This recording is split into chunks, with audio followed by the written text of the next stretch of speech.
Tonight taking on Hector Sarmiento.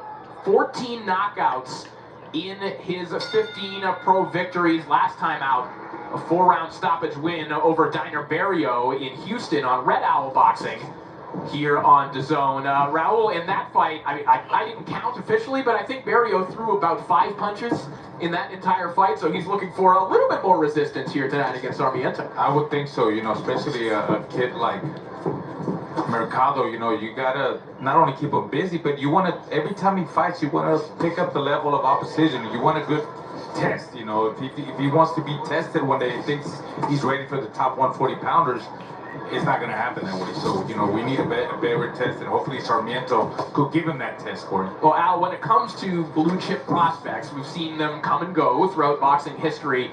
Mercado certainly checks the boxes that you want one of those to check. The sparkling amateur record, the gaudy knockout numbers early in his pro career. He seems to fit the bill.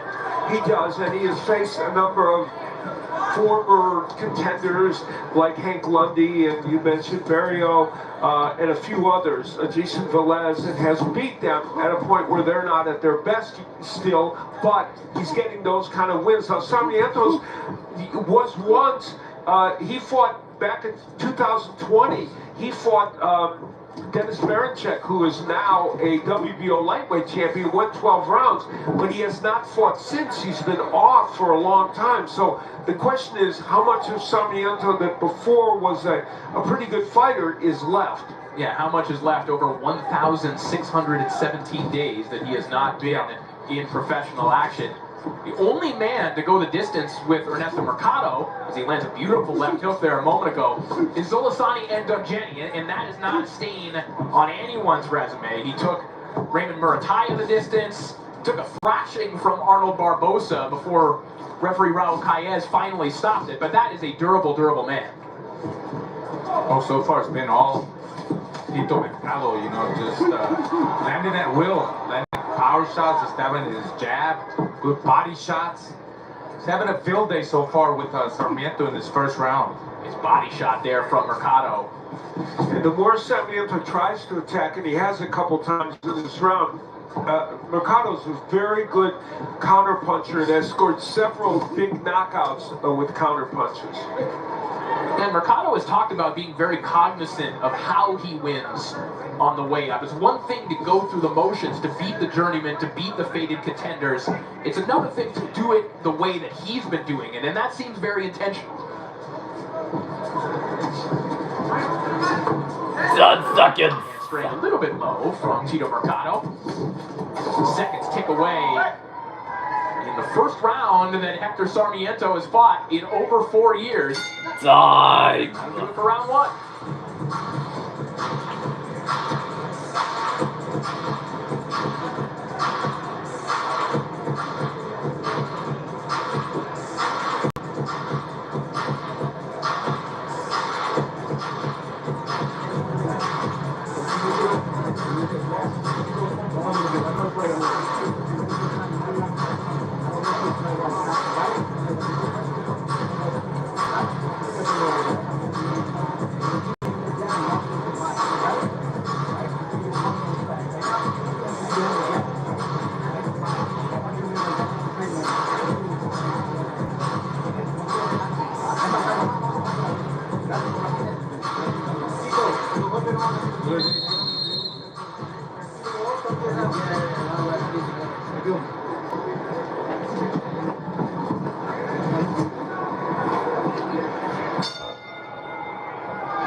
Round 2 underway. Tito Mercado and Hector Sarmiento, 10-round, 140-pound action. Good 140-pounder still to come later on. Shojarhon Urbashev, Michelle Rivera in action on our main broadcast. The Mercado representing Pomona, California, the home of the great Richie Sandoval, bantamweight, who just passed away within the last couple of weeks. So wonderful ambassador for boxing and a great fighter. Mercado and his father, certainly pillars of the Pomona community as well. They run a really wonderful foundation in Pomona called Gangs to Grace, where they work with at-risk teenagers. And Tito Mercado is in the gym every day working with the kids. And right now, he is working on Hector Sarmiento with a nice right hand that breaks through the guard.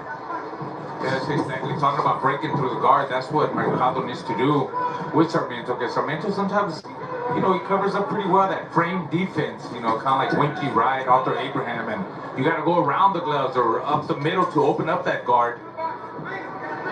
But so far, look, I mean, he's just he's finding the right distance. He's landing big shots. That is a stiff jab from Tito Mercado that rocks Sarmiento back, and you see the blood that was already starting to flow from the nose of Sarmiento. Just one round is all it's taken for Tito Mercado to do that kind of damage as he goes back downstairs with a nice right hand to the body.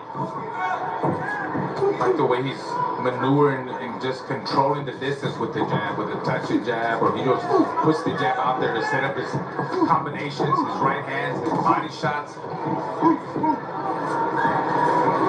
Very disciplined Mercado so far in this fight.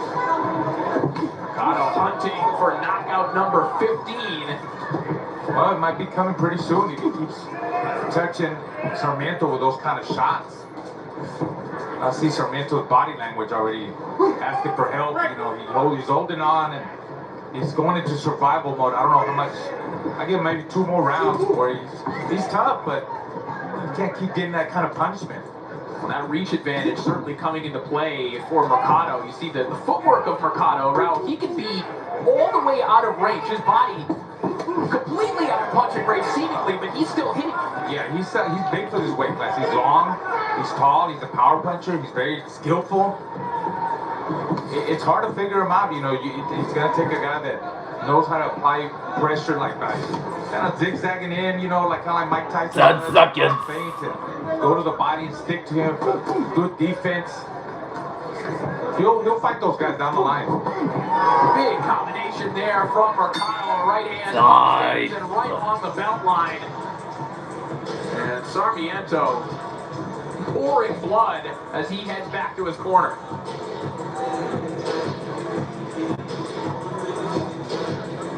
He's still around for Mercado, and he showed a variety of punches in his attack, throwing jabs, right hands, body work. He's got a superb left hook, and there it is. And there was also a big left hook during the course of this round that was a counter left hook, and that is one of his best weapons. Here he was on the attack against Sarmiento. That was toward the end of the round, but the hand-speed combination impresses for Mercado.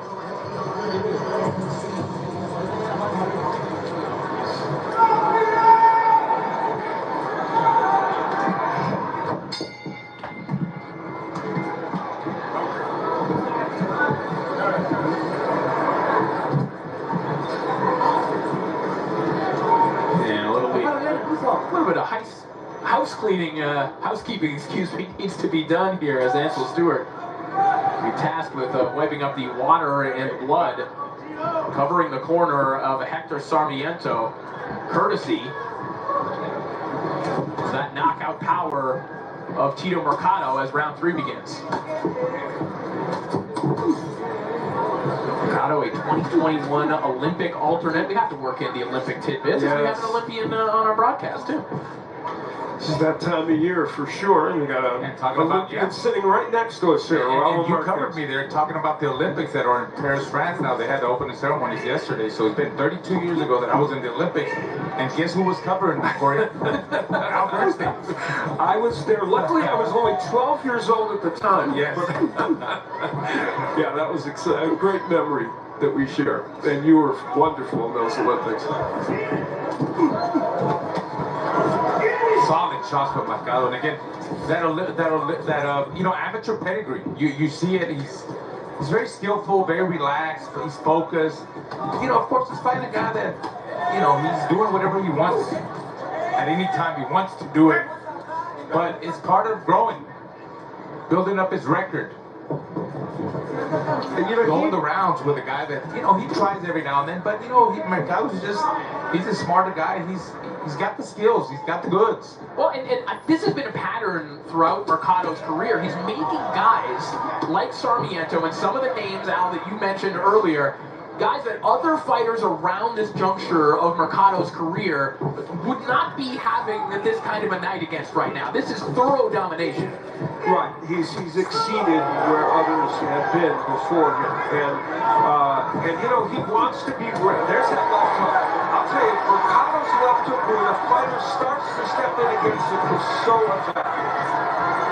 It's a matter of time. I mean, how much longer is Sarmiento's corner going to let him? Well, Mercado's trying to force the issue now. Less than a minute left to go here in round 3. Little swelling under Mercado's left eye. Sarmiento still landing some shots, but not enough. That's a left uppercut that just snaps the head back of Sarmiento. Looks like Sarmiento's blood landing on the scorecards, which may not be necessary in this one, guys, if it keeps up the way this one is going. And when Tito Mercado gets rolling, he is a dangerous, dangerous puncher.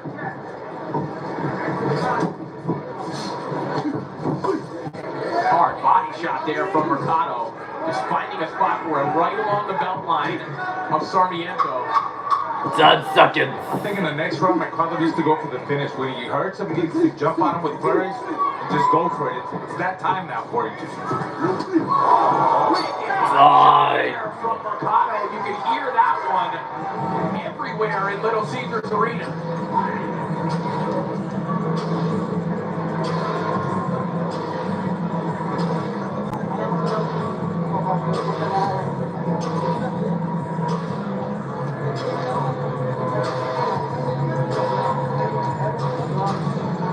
We see the combination punching of Mercado early on in the round. And then as the round moves forward, we're going to see the left hook. That counter left hook when a fighter comes in is his calling card. I think that's the thing that's going to separate him. And then the round moved on, bro. This might be it. I think the referee over there is talking to Sarmiento's corner. I believe he said no mas.